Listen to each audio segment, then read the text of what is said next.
All right. Good morning, everyone. It's Friday, 9 a.m., the day after the build party. So many thanks you all for being early birds here today. This is Build with Bing. Please be very welcome. I am Andre Furtado. I am the product lead for Bing APIs, and I'm here today with Vincent Warren, who is the product lead for Bing Webmaster Experiences. And our goal today is only one. We want you to make awesome apps. And we believe you can do so by leveraging APIs and tools that Bing provides so that you can make your app much more discoverable and make them richer as well.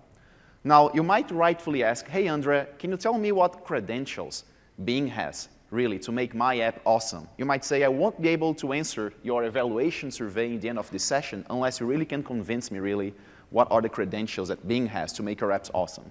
Well, my answer to that is quite brief, actually. Bing has increasingly become the intelligence engine behind many solutions in the industry. Some of those solutions are actually Microsoft products themselves. So whenever you use Cortana, Office, Windows, Xbox, you are using Bing somehow. Bing helps to provide some immersive experiences to those products. At some point, however, Bing also evolved to power other solutions in the industry. For example, Twitter, Foursquare, Amazon. And we hope today to open up a little bit more of Bing so that you also can enrich your apps, engage, and reach millions of people. We believe that goes really hand in hand with the fact that apps are 5 times more engaging than the browser alone. And we want to leverage that opportunity, to explore that opportunity through 2 fronts. Vincent will tell you how to bring users more often to your app and how to bring more users to your app, of course. He's going to talk about some really cool technologies related to app discovery and app linking. On my end, I'll tell you, once you have your users on your app, how you can keep them engaged. I'm going to talk about some data and resources that Bing provides, for example, news, images, videos, and hopefully you can complement that data with other Bing-powered solutions and data as well. You're seeing in Build, for example, maps, ads, speech, and others as well, to really create your awesome app. So that's our plan. So basically, I'll briefly go through the Bing Dev Center. Then we're going to explore the Bing Search API in a little bit of more details. I'll do a bunch of demos. Then Vincent will take on explaining app discovery and app linking. And we'll finally go to our final conclusions. So let's briefly start with Bing Dev Center. If there's only one link you should remember from this talk, please make that to be dev.bing.com. Let me switch to my machine here for 1 second. There you go. So Dev Center is your first stop shop for you to know everything about the public Bing APIs and tools. You might have seen lots of the technologies we display here being presented at Build. Again, for example, maps, speech, perhaps ads. Today, I would like us to talk a little bit more about the Search API. So the Search API, the concept sounds quite simple, right? It is an API that enables you to search.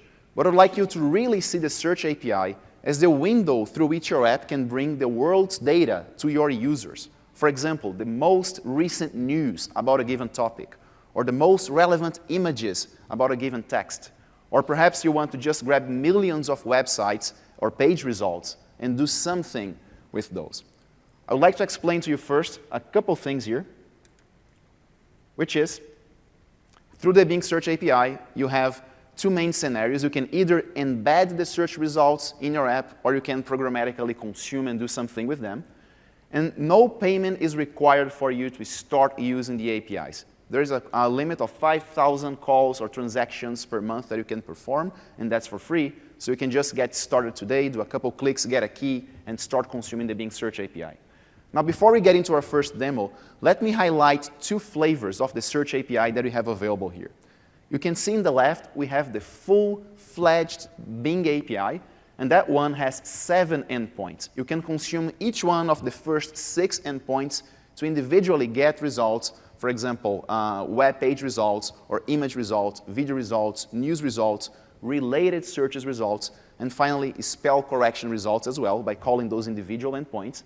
And you can also call the composite endpoint for you to get multiple source types or multiple types of results through a single call. If your scenario, however, is more simple, like perhaps I just really want to have web results in my app, you can also call the Bing Search API the web-only version.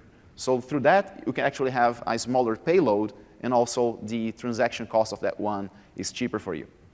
So let me go back here and see how we can explore the Bing Search API. So once I click here in the Search API, you'll see I'll be redirected to the Microsoft Azure Marketplace. That's where the Search API lives. That's where you go to get the Bing Search API data. Then, as I mentioned to you, 5,000 transactions per month, so you can get started for free. So let me click here and sign in. And I do have a test account I can use for this. That would be a horrible time for me to forget my password. And apparently I did, because it is build 2015 demo. That looks better now. And one of the first things you can do after you sign up for the Bing Search API is to actually explore the API through a kind of API console. You see a link here, explore this data set. Let's click there. And then you have a small API console that you can play around to get live data from the API. So in this case here, let's assume I want to do a query and I want to search for HoloLens. And then I can specify in the sources parameter, what are the source types, the result types I want to get back. Well, in this case, let's grab some news back from Bing, plus web results, and perhaps some video results as well. You click and apply, and here you have some of the information coming back to you live from the API. That's the total number of web results, video results, and so on. And you can expand here one of those results, perhaps news. Now you can see news coming live from Bing, and you can power your app with that kind of data. Lots of people like to use the API Explorer so that they can have an idea of the data that comes back from the API. I myself like to use this to also explore the endpoints that I have available and what are the response fields, or pretty much my API schema for each one of those endpoints. That helps me to get more familiarized with the API. Now, let's do a quick demo in here. You know, it is 9 a.m. in the morning. Perhaps you guys didn't have enough coffee. Let me show to you how you can actually consume data from the Bing Search API with zero coding required. All of the Bing APIs you see here are actually OData RESTful APIs. So that means if you have a tool that understands OData, like, for example, Excel, Power Pivot, then you can just pull that data and display in your solution. So this is what I want to try to do here. Let me just show you a quick screenshot of what I want to achieve. So right now I have I would like to do something like this. Imagine that you want just to create a list of San Francisco bars or something else with like images, titles, and links, or perhaps a list of articles, news articles about Barack Obama. You do not need to create an app from scratch for doing something like that. You can leverage already other tools that just hook into the Bing Search API to collect some data. So let's see in a couple steps how we can do that. Let me move back here to my machine. So let me start by opening Excel. Then you can check this Power Pivot tab here in the ribbon. And then you can click in Manage to manage your data. You can pull some data now into Excel. Now, you can say, I would like to get some external data from the Windows Azure Marketplace. Again, that's where the Bing Search API lives. So let me click here. Now it's going to tell you, OK, which data from the Azure Marketplace do you want to add here to Excel? In my case, that's data coming from the Bing Search API. And it might ask me to sign again. Let me just sign in really quickly.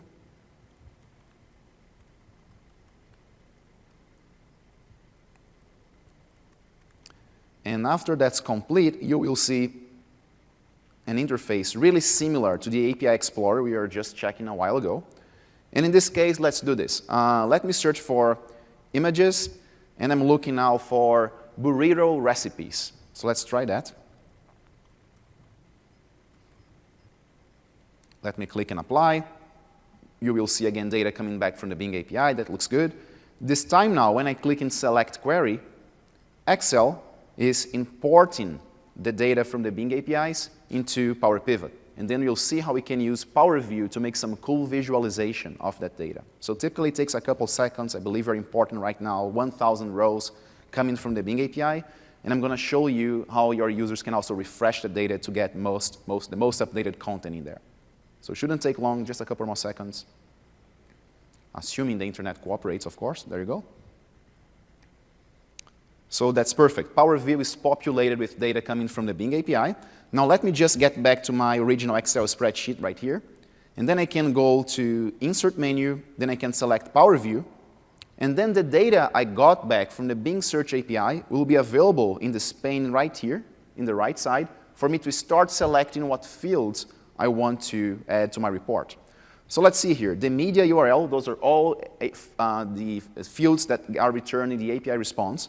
So let me select here perhaps the media URL. That's the actual image in the responses. So I can click and enable content in here, and my images will be loading in a second. There you go. Let me select here the title of those images, and let me select here perhaps the source URL for people to click. Okay, that sounds good. I have some nice burrito recipes right here. Then if I click in the filters, I can, of course, perhaps weed out some results. I can do some filtering here if I want. That's not the case right now. So I can just have a name for my report. And then as you can see here, this is a regular Excel spreadsheet, right? So you can save that file, send to someone else. That person now can click and refresh and get most recent results. So that's it. With zero coding, you're able now to just pull some data from the Bing Search API and now have that added to your app. Now let's assume you want to do something else in here. You said, okay, that's great. Now I just want really to code. So for you to code, you need to do two things. First, ensure you get your account key from the Bing Search API page in the Microsoft Azure Marketplace. And of course, register your application in Bing Azure Marketplace so that you can start authenticating against your app. So let's do that. What I want to do right now is to have a really simple Hello API World demo. I want to be able to quickly, programmatically search for web results using a command prompt app. So let's go back to my machine. And if I go to my Bing Search API page, there you go, I would like to show you two things, folks. So the first one is, if you click on My Account, right here in the account keys, you can find some keys you can use already to do some really quick development and start pulling Bing API data, Search API data into your app. You can create additional keys if you want, perhaps one for each app.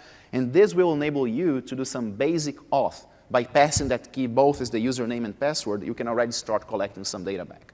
But of course, in the real world, you might be really willing to do something more robust. You guys might have heard about OAuth and other authentication mechanisms. So to use something like that, you can click in the Developers tab.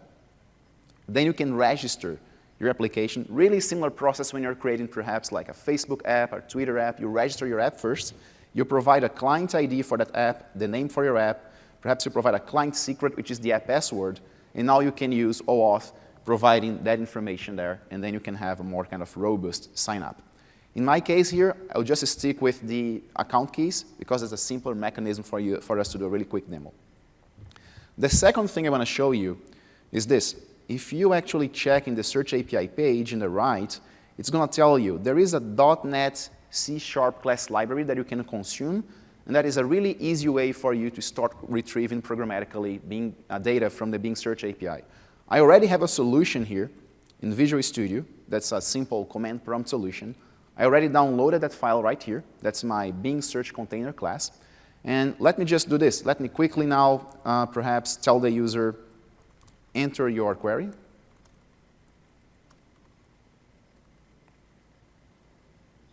And then I'm going to, of course, read whatever the user entered. All right. And final step, I'm going to show the results from Bing passing the query as a parameter. So that's live demo here right now. Let's hope that works. For me to consume the small proxy class library that I downloaded from the Bing Search API Azure page, just a quick note that you have to add a reference to system.data.services.client. And then I need to do three simple things. First one, I have my key, the same one I was showing to you seconds ago. Second step, instantiate that proxy class, which is the Bing Search Container. It receives as a parameter a URI. In this case, that's the Bing Search API URI, API datamarket.azure.com/Bing/search. Now, you set the credentials of that proxy class, passing your key as I mentioned, the username and the password. And finally now, the proxy class has some methods that you can use to create web queries or image queries, video queries, and so on. Right here, I'm creating a web query, and of course, you have all those other methods, video to create a video query, and then the composite method as well, which will enable you to have multiple source types being returned with only one single call. We explore this in an upcoming demo. So I have my web query right here. Now I just need to execute that query. Now I'm iterating over the results, displaying title, and display URL. Really simple. Just a couple lines of code. You can now programmatically consume data from the Bing Search API in a more customized way. So let's give this a try. So my query is going to be perhaps Xbox. And then I'm getting some results back from the Bing Search API. That's great. Of course, I have a bunch of parameters that you can explore. I'm going to touch them in a while. So that's good. Now we have a really simple Hello World application. What else can we do with the Bing APIs? What other more interesting scenarios we can just light up using the Bing Search APIs? Let's imagine we are developing a modern app that is called Shared Lists. The idea of this app is that 2 or more people can actually start collecting and saving websites, news, images of a given topic that they're exploring together. So in this case here, imagine that Vincent and I would like to save some interesting things we're finding here at Build. So we're going to explore, we're going to create an app powered by Bing that enables us to achieve that scenario. In this case, I'm actually going to show you how you can use more modern technologies for you to get Bing APIs data, like the Web API, the HTTP client classes, doing async calls. And then I'm going to tell you how you can actually choose between serializing the data you get back from Bing, either through data contracts or actually just doing some dynamic serialization. It is really up to you depending on your scenario. So let's explore that. So let me go back to my machine. There you go. And I have a second solution right here. Shared lists. It's pretty much empty with just a couple of event handlers right here. And that's my main page. My main page has just some UI controls, but that's in the end an empty app. It has no data. Let's see how we can hook some Bing data into that specific app. So one of the things I want to highlight to you first is, as I mentioned, all of the Bing APIs are RESTful, or data feeds. So if you go to a tool like Postman and just call here the Bing APIs using a really regular, simple HTTP GET call, that's it. You get some JSON data back. In this specific case, I'm actually calling the web endpoint, and I'm actually passing in my query Xbox as the parameter. The %27 is just for me to escape the single quote. That's required for all string parameters.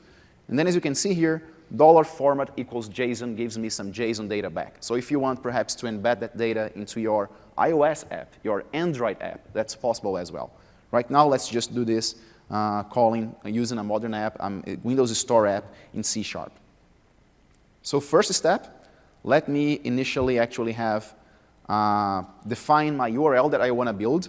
So in this case here, I'm calling the composite endpoint, as I mentioned to you. And the composite endpoint has a sources parameter that tells what is the kind of data I want to get back from the Bing Search API. Here I have web plus, that's the escape character for plus, images and news and spell corrections, right? Then I'm specifying my query. I just have a placeholder in here for now. And again, format equals JSON. So that's my query, that's my URL actually, and that's my key. Now, whenever the user taps in the search button, let's see what's going to happen. I'd like to show some results again. This time, whatever the user had, results for whatever the user had in the query text box. Perfect.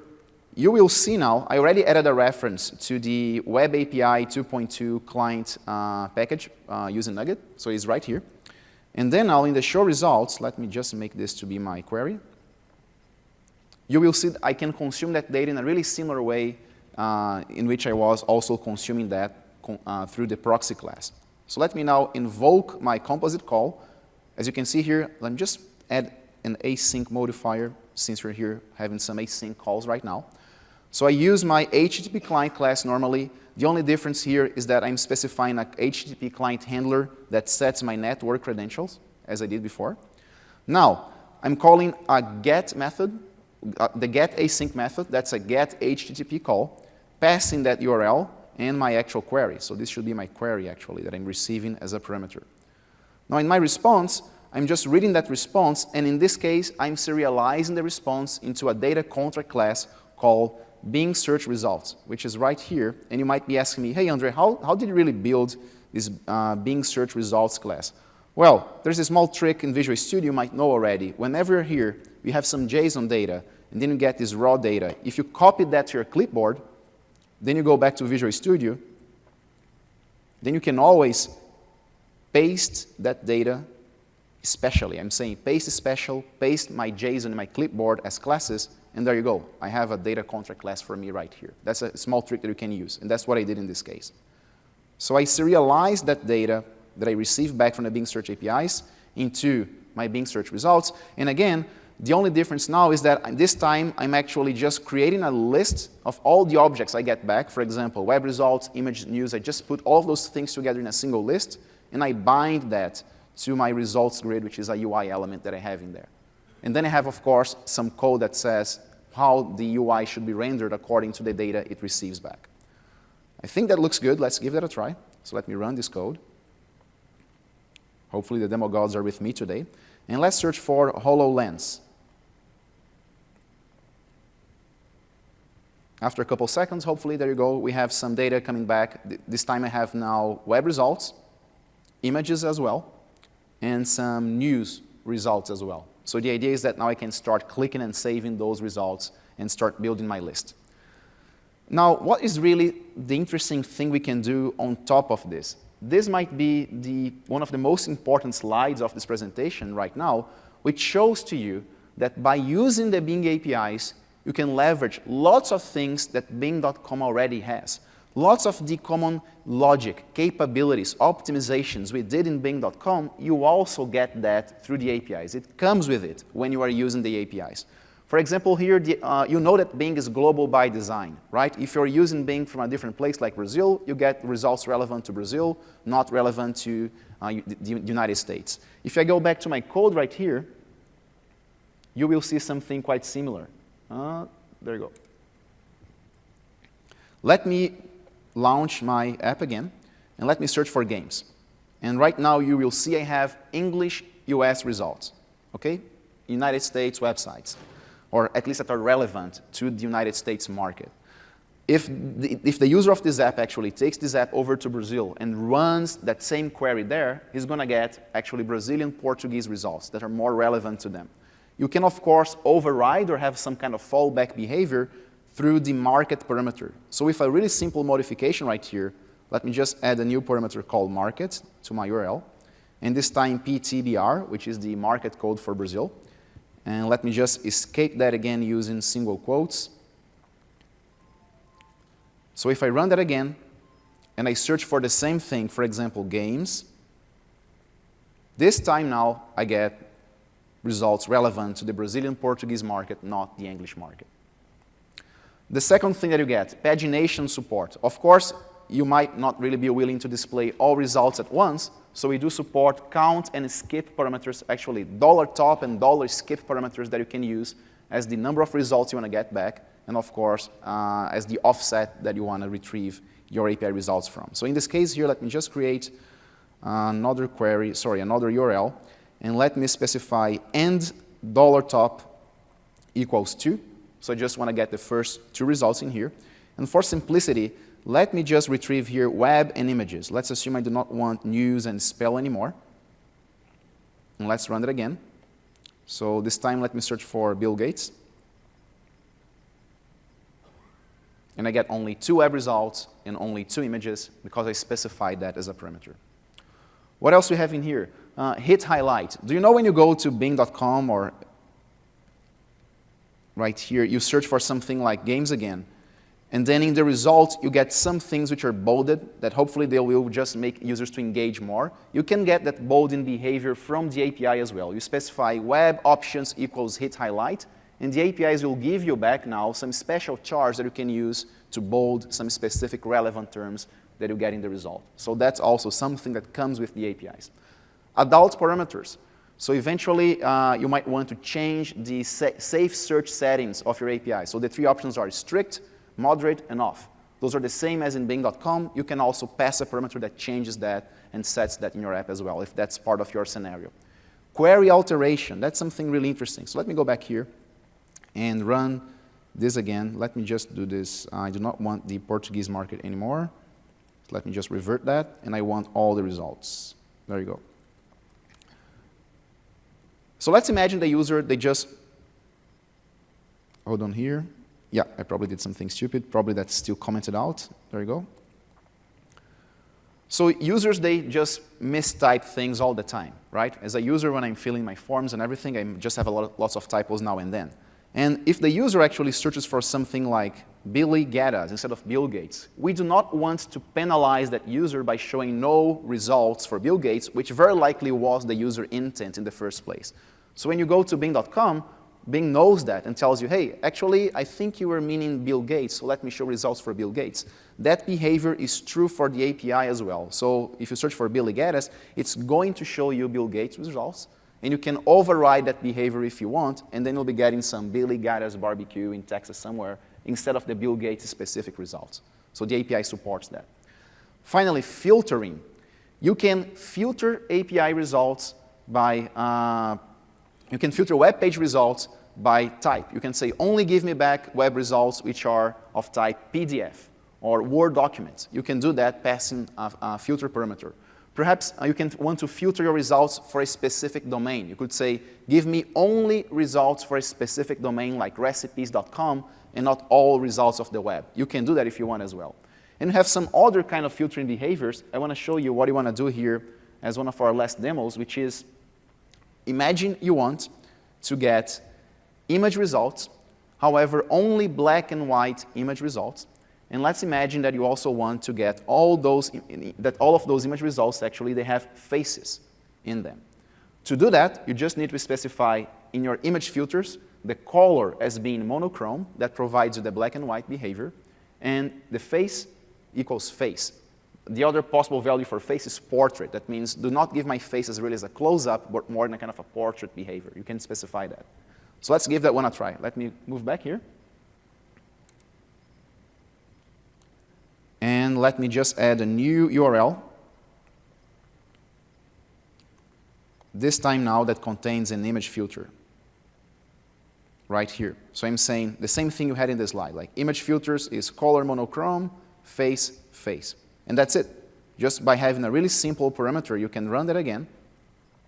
Now let's search for something like music. And this time now, you only get black and white results that contains faces. So you can see here Frank Sinatra, you can see John Lennon. If I search for science, then you can see here Albert Einstein, Carl Sagan, and others. That's pretty cool. You can just tweak some parameters to get some specific results in there. And this slide has as a reference lots of the other results or the other filters that you can employ. So for example, you can also filter images by size, aspect ratio, the style. You can filter videos by duration, aspect, resolution. And news, that's quite interesting. You can say, only give me back news which are business news or health news, world news, US news, science news. You can specify all of those as part of your filter parameters as well. Now, what about this? What about the spell suggestions and spell corrections? And that's not, again, search specific, really, guys. This is something that you can use in any kind of app. You want really to suggest users some spell corrections. Can you do that? Yes, that's quite simple. In my code that I have right here, let me move back to my original full URL. I do not need the image one anymore. And here, when I'm grabbing my results, I'm just going to inspect if in the API response, I get any spell suggestions. And that's it. If we have more than one spell suggestion, I can actually display that to the user. And I'm just, right here, this code is just enabling some UI component in there that says, hey, I'm including results for this corrected term in here. Do you really want results for the thing you just typed? So let's give that a try. Let me search again for Billy Geddes in this case. And now you can get a spell correction right here telling you, hey, you know, I really think you're meaning something else. Here is a spell correction for you. And then you can define what behavior you want to trigger here. Perhaps you can redo the search, now specifically using that user-specific term that they provided. All right, and then as part of my last demo, before I bring Vincent in to talk about app discovery and linking, is about how well does Bing APIs or the search API integrates with other APIs, for example, the translator APIs and other tools and services you see actually as part of the Bing Dev Center. Quite easy. Let's imagine here that in our app, whenever I move the mouse over a given result, I want to see a small translation of that result. Or whenever I click on a given result, I see a small translation in there. So I have some quick code in here for the actual translation API. And you'll see the way I call that API is quite similar to the way you call the Bing Search API. The same 3 steps. First, you have your URL. So in this case here, the endpoint for the translator API is /Bing/Microsoft Translator. Then I can specify to and from parameters. I can say from English, for instance, to Spanish, getting that in JSON as well. And then, of course, I have to provide the text that I want to retrieve from the user. Once I have that, I actually retrieve what is the actual textual information I want to get that I want to translate. And then really, really similar thing you have seen before. We have an HTTP client that I just consume, pass my client handler with my keys, and then this time now, check how interesting. When I call my translator API and I get my response, I'm not serializing that to a data contract class anymore. What I'm doing here, I'm just doing some dynamic serialization. And then you can, in real time, have those fields to actually be inspected, and then that's how you'll be finding the actual value for those fields. Let's give that one a try as well. So let's do here search for Bill Gates. And let's choose some text to translate here. So I have some news stuff down here. Let's see, Bill Gates, you can help the world save 34 million lives. Let me click here. And then right here I get my translation. Bill Gates, puedes ayudar al mundo a salvar vidas. I do not speak Spanish, I speak Portuguese, so that's the best Spanish you ever hear from me. But that's it. That's how you can integrate some of the translator functionality with the Search API. And hopefully you can also integrate other stuff you're learning at Build, maps, ads, speech, and create a really compelling experience. So I just want to highlight to you folks that in the end, the Bing APIs, the Search APIs, they are not really simply a widget that only webmasters can move and drop in their pages for end users to see a translation of that page. That's really a full-fledged API that you can use for all of your scenarios in the way that you want. So again, I think the key thing to highlight here is that whatever you have already in Bing.com, global by design, lots of the supports for many different filters, all of that, spell corrections, query alterations, all of that is made available to you through the APIs as well. And again, it takes just a couple clicks for you to get started and start consuming the APIs. There's no need for you really to even have a credit card to start playing around and checking that out. So please go to dev.bing.com, explore the Bing Search API, and with that, I'm just going to call Vincent in so that he can tell you now, once that you have your app, how you can make your app much more discoverable and have your users to come back there more often. Thank you, Vincent. Thank you. Thank you, Andre. Hey, guys. Thanks for coming out this early in the morning. This was amazing. But now that Andre kind of showed us how easy it is to make our apps stand out with smarter experiences using the family of Bing APIs, I want to switch gears a little bit and talk about how we can make apps more discoverable.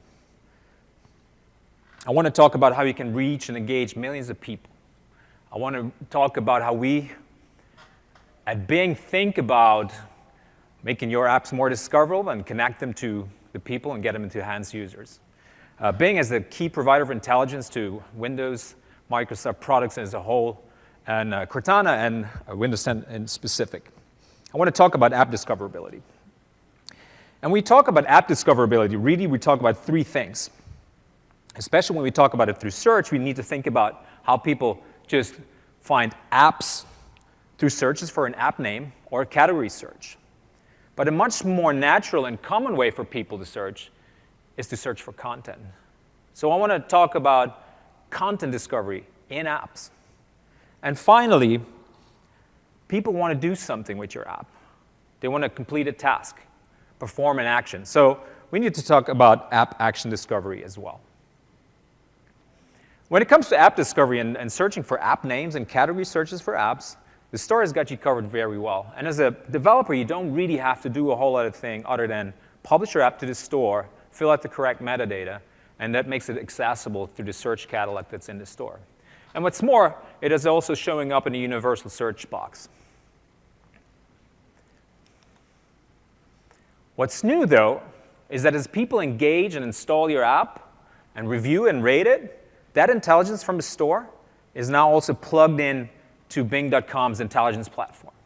And we can start showing app results as hero answers in Bing.com, not just in the store or in the universal search box, but on Bing.com in the browser on Windows 10.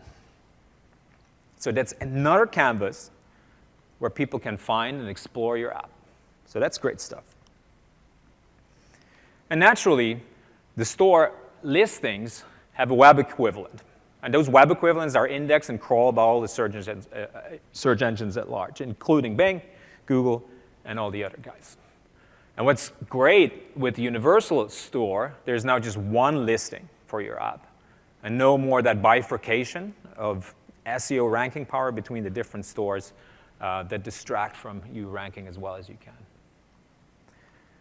However, that's really great if people kind of know your app name already, or they're searching in a category where your app already is kind of an incumbent leader and a category leader.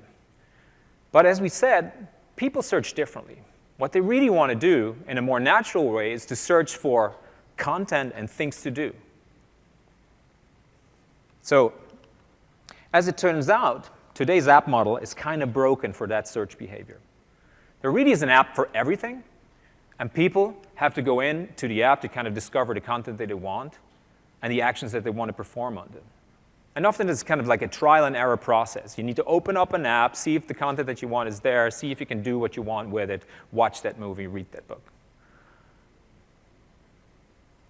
At Bing, we think there's a better model, a model that better suits the way people search in that more natural way, but also a model that helps developers bring their app to the attention of users as they search in that more natural way. So that's why with Windows 10, we're bringing Bing's application and action intelligence to Cortana in Windows 10. And we're going to make it easy for developers like yourself to participate in that new canvas by allowing you to use standardized markup to make the content available to the search engine. So how are we going to do this?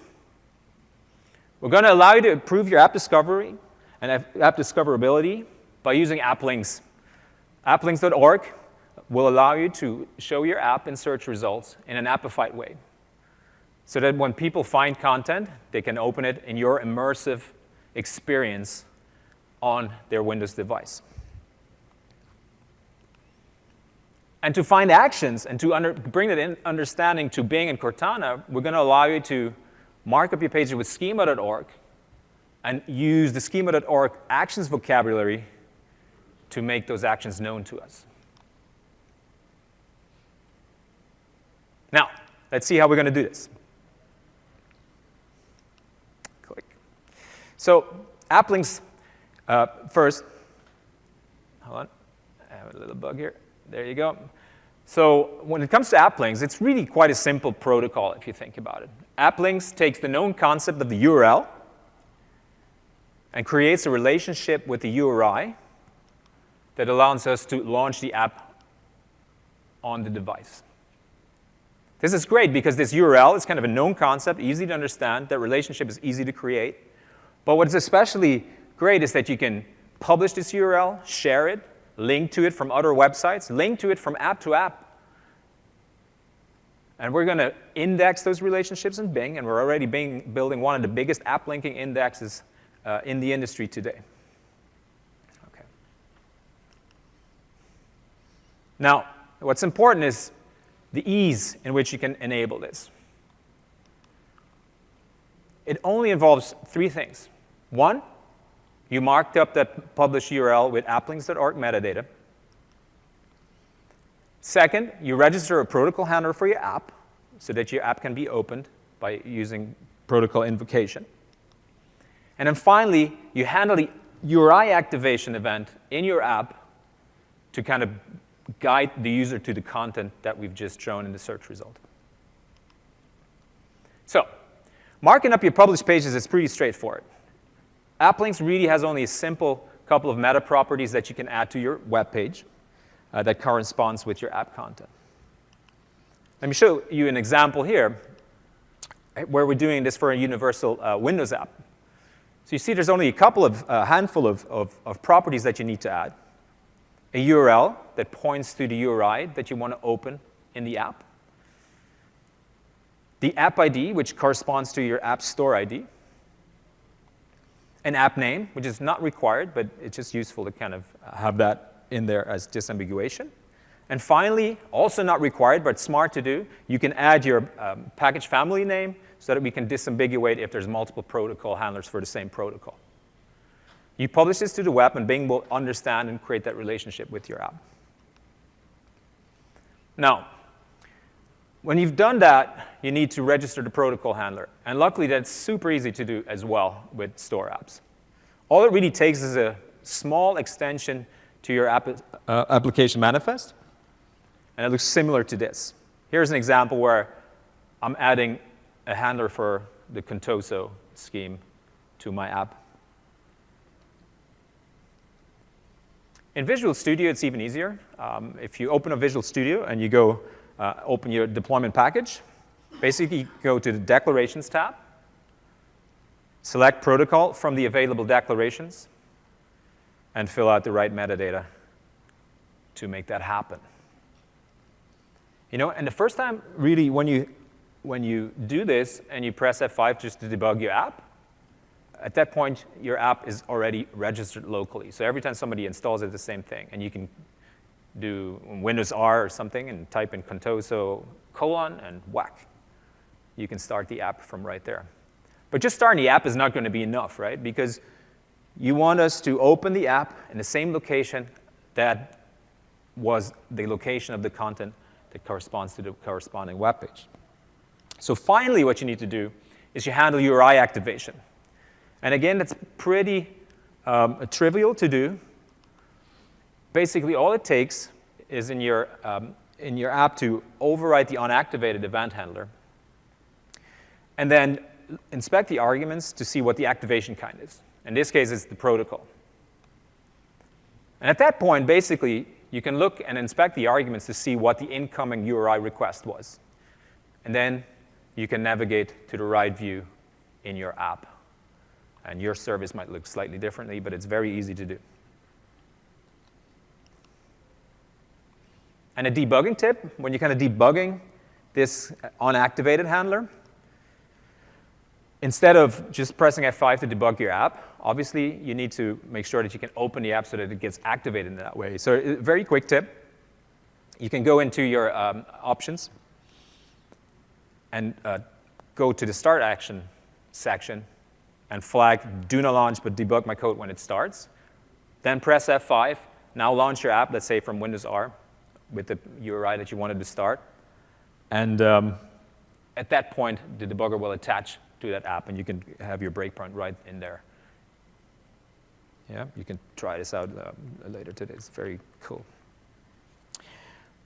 Now, what's also great, and these guys are going to talk about this in even more detail, there's a session later today, 765, where they are talking about not specifically about app linking for search, but app linking to create a web of apps, how apps can link to each other. So some of that debugging tips and some of these things that you can do there will be presented in much more detail.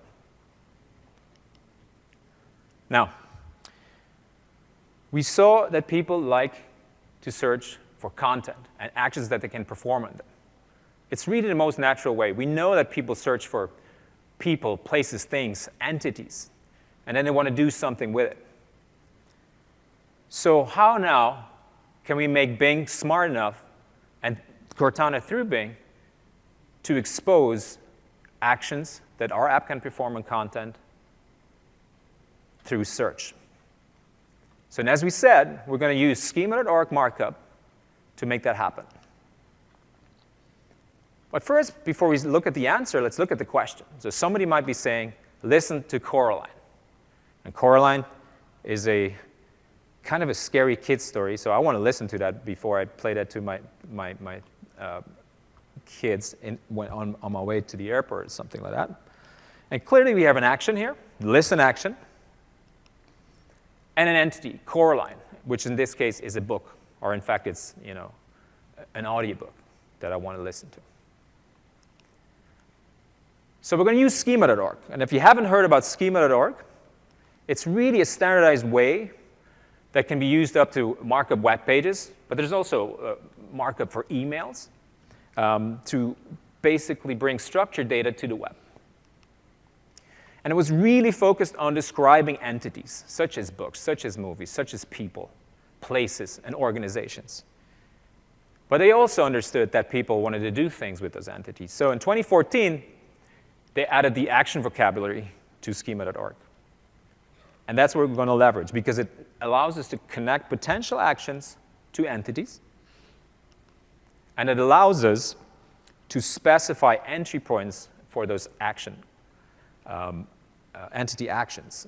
And that includes apps, web pages, and so on and so forth. Okay, so let's look at an example.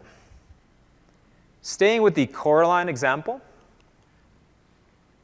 we need to mark up our pages, and we can mix this with applinks.org. That's no problem at all.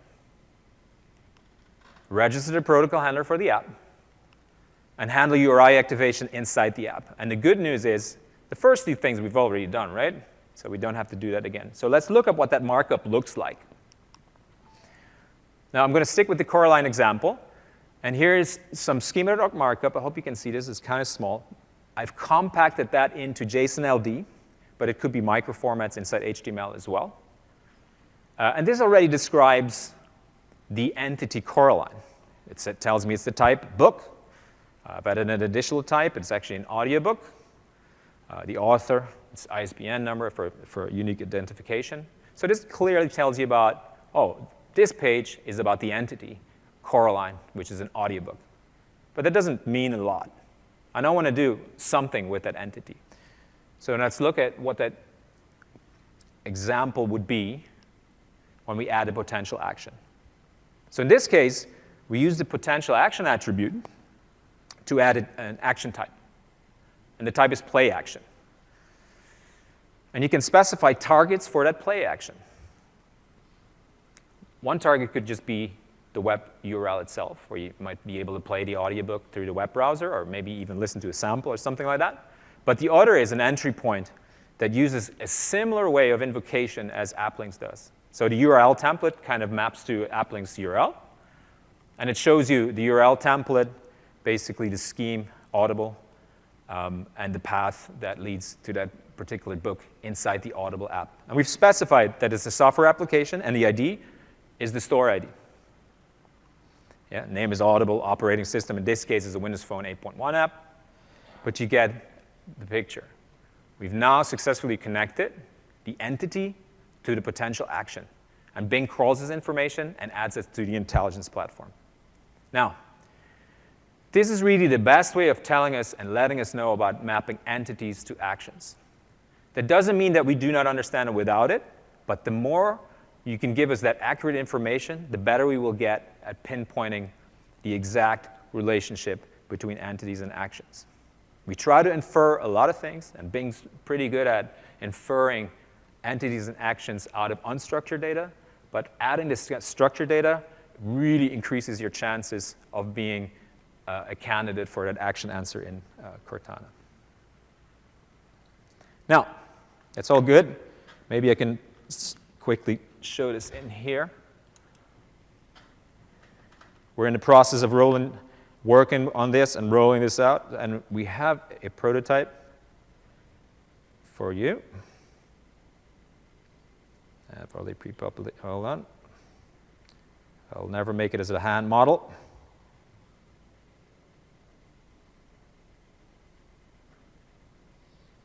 Okay. So let's perform this big search. Hold on. There you go. So now we have the Coraline entity, and we have an app that can perform the action that the user requested. So let's see what that looks like. Can you see this? This is Audible. There you go.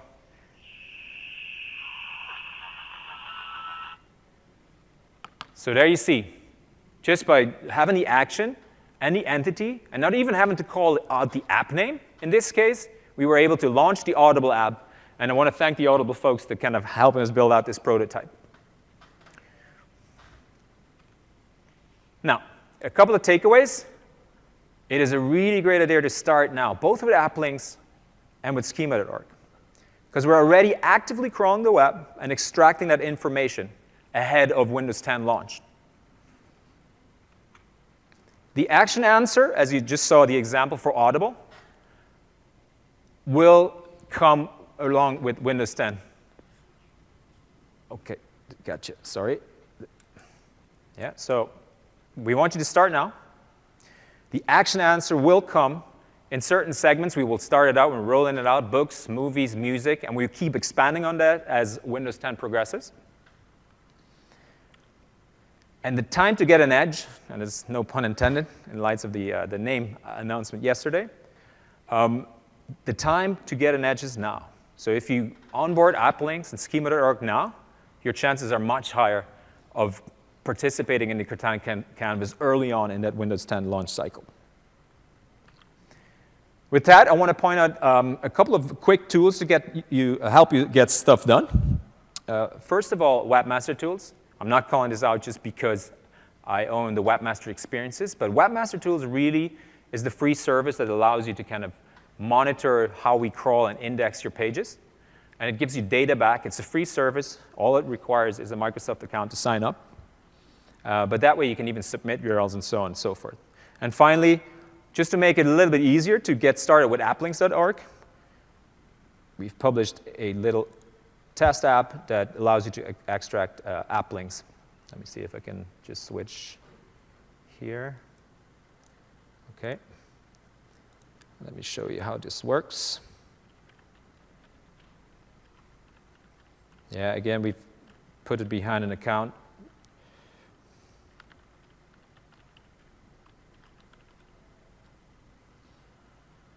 Yeah, so a quick little AppLinks markup tester.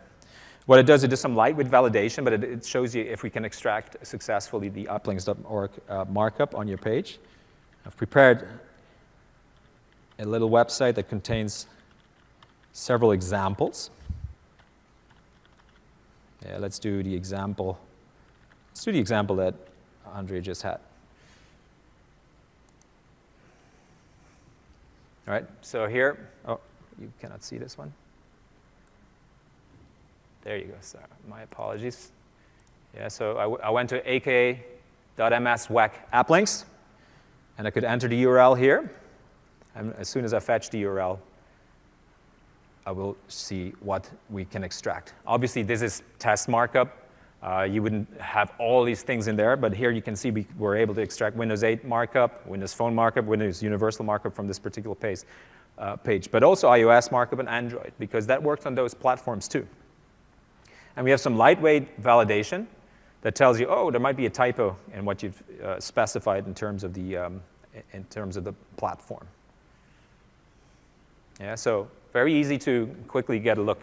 If you want to see what, oh, apologies. Let's just quickly see what that looks like on the published page. Yeah, so basically, I exerted my incredible web developer skills to create the same corresponding web page to the HoloLens app. And if you look into the source, you see this kind of applinks.org markup. Yeah. The rest is really just for an example, but you can see this works on many, many device platforms. Very simple to do and great for users. Now we can link your apps to our search results and entities to actions. All right, with that, I want to bring Andre back up.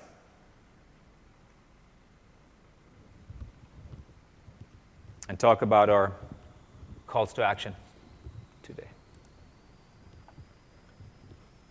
Thank you, Vincent. That is great. So basically, with just some simple markups, you can make now your apps much more discoverable and just point users specifically deeply inside the app to launch the actions that you want. So that's exactly. Awesome. And the good thing is it's not proprietary. Those are open standards that we can use everywhere on different device types, and we bring Windows 10 into this in a big way. Awesome. applinks.org, schema.org. Great. So folks, thanks again for joining us today. I believe the link I'd like to leave you with is dev.bing.com. If you go in there, you'll find all of the services, the APIs and tools we have been exploring today. And we also released a Bing Solutions website. If you go to bing.com/solutions, you'll find the overall Bing Solutions, not only the tech ones, but also all the business solutions we can provide you. I do recommend you to check that as well. And then if you go to dev.bing.com and click on the search API, or just go directly through the link you can see here in the second bullet in the slide, you can get more information on the search API, sign up. You've seen me you saw me exploring lots of different parameters of the API. All the documentation is in there as well. And finally, some people, they really get interested in the translation thing. I just really scratched the surface with a really quick demo. You can explore more in the Microsoft Translator Hub website. That's hub.microsofttranslator.com. Vincent, what about the calls to action for the app link and app discovery stuff? Yeah, so thank you, Andre. And participating in Cortana, and especially the action answer, start now. We're working on crawling the web and creating those relationships. Enable applinks.org, enable schema.org, protocol handling, and URI activation. We did this for your app, actually. I made you do this, and it took us 5 minutes to actually to make this happen. And enhance entity-centric, pages that are about entities, people, places, things, with that actions markup. And finally, use the free Bing tools that we have. Use the APIs. Use the webmaster tools to stay up to date about how we crawl and index your website. And use little things like the AppLinks markup tester. And we will keep expanding that set of capabilities for developers over the coming months. With that. Yeah, that's great. So we do have also this channel for you to provide feedback, which is aka.ms/bingdevfeedback. We are opening this website for all developers to tell us what is the direction we should take moving forward with our APIs, tools, and services. So if you can drop us a comment in there, you can check other people's contribution in there and vote on their suggestions as well. That would be great. We'd like to listen more to our developer community and be able now to just steer off our APIs and tools in the right direction. And we also have a booth in the 3rd floor until build finishes. I think that's 3 p.m. today, so there's always someone in there. Just go there, talk to us, explore more demos. Have a bunch of other things to show, like the Bing Developer Assistant, plug-in to Visual Studio, a couple of other things in there as well. So please drop by. We're on the 3rd floor. It will be great to have you in there. Perfect. And we hope you like the session. Please evaluate us. I know we are a small but elite group here today. So please leave your feedback. We appreciate your coming very much. And enjoy the rest of the build, and safe trips home if you're traveling home today or in the weekend. Thank you. Thank you. Thank you, sir. Thank you.